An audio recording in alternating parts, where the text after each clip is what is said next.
If you want to lose weight, you have to cut out sugar. That's probably a sentence most of us have heard in the context of weight loss, and while it isn't necessarily wrong, the truth is a lot more nuanced than it might seem, and I want to show you why in this video. So first, what exactly is sugar? See, we have three main macronutrients: protein, fat, and carbohydrate. Each has a main role in our body. Protein builds and repairs muscle, fat is our long-term energy storage, and carbohydrates are our primary source of energy. Carbohydrates can also be divided into two main categories: simple and complex carbs, and this is important now to understand. All carbohydrates are made of sugar molecules. The difference is in how many are linked together. Simple carbohydrates are made of just one or two sugar molecules, mainly glucose and fructose. Complex carbohydrates are long chains of sugars. A good example is starch, which is thousands of glucose molecules linked together, and because of this, it takes the body longer to digest starch. Every single glucose molecule has to be broken down first. That is why oats, for example, keep you full for longer. Think of simple carbs like single Lego blocks, easy to snap apart and use right away, and complex carbs are like a big Lego castle. Your body has to take it apart piece by piece before using the same building blocks. Now, when people talk about sugar, what they usually mean is table sugar, this white powder, the kind added to cakes and sweets. It is derived from mostly sugar cane, a tall grass that grows in warm climates like India or Brazil. Table sugar's actual name, however, is sucrose, and it's one glucose molecule linked to one fructose molecule. One sugar grain consists of many of these sucrose molecules packed tightly together. But here's the thing: all fruits and vegetables are also made up of glucose and fructose, or a combination of the two, besides water and a little fat and protein, of course. Take an apple, for example. Of the sugars in an apple, roughly 60% is fructose, 20% is glucose, and 20% sucrose, so table sugar.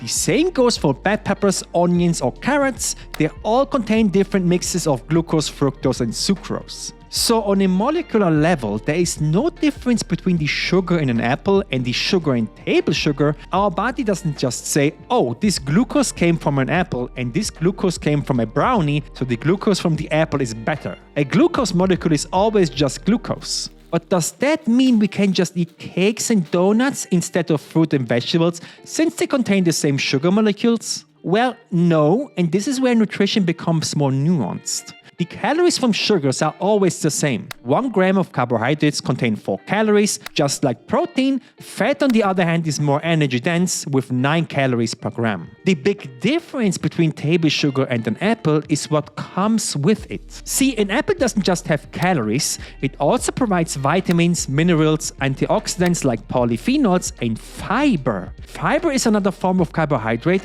made from long chains of glucose molecules that our body cannot fully digest. That makes it incredibly beneficial. It slows digestion, feeds our gut bacteria, adds bulk to stool, and helps prevent constipation.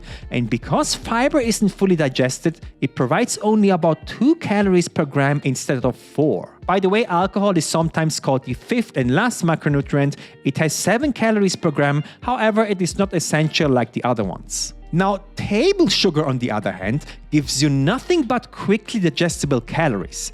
It doesn't provide nutrients or fiber, and because it digests so fast, it makes it super easy to overeat, sometimes by hundreds or even thousands of calories in a single day. That's the real reason why limiting table sugar is a good idea. It's not because carbohydrates themselves are bad. Context is important. Sometimes sugar can be actually useful when we need a quick energy boost in high-performance sports, for example.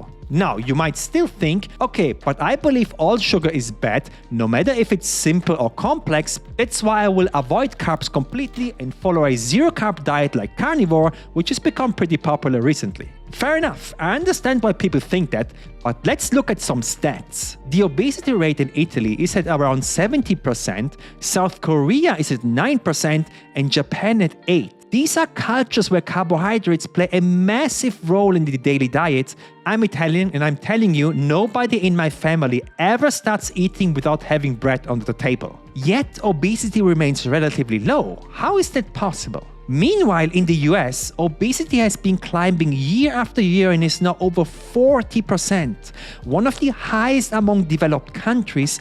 But do you know what has actually gone down over the last 20 years? Total sugar consumption. So if sugar is dropping, why is obesity rate still rising? It's because people aren't just eating sugar, they are eating more of everything. Bigger portions, more oils, more processed snacks and more fast food. Sugar went down, however the total calories went up. The average daily calorie intake in the US is estimated between 26 and 3600 calories, far more than most people burn. Just for comparison, I eat around 25 to 2700 calories per day, and I go to the gyms 5 to 6 times per week, plus I walk daily on a treadmill that I have under my desk. This indicates that sugar isn't just some magic fat-storing substance. The real driver of fat gain is eating more calories than you burn. Added table sugar just makes overeating calories easier because it's tasty, digests fast, and doesn't fill you up, but it's not the only factor. Combine consistent overeating with less physical activity, and you have the recipe for long-term weight gain and eventually obesity.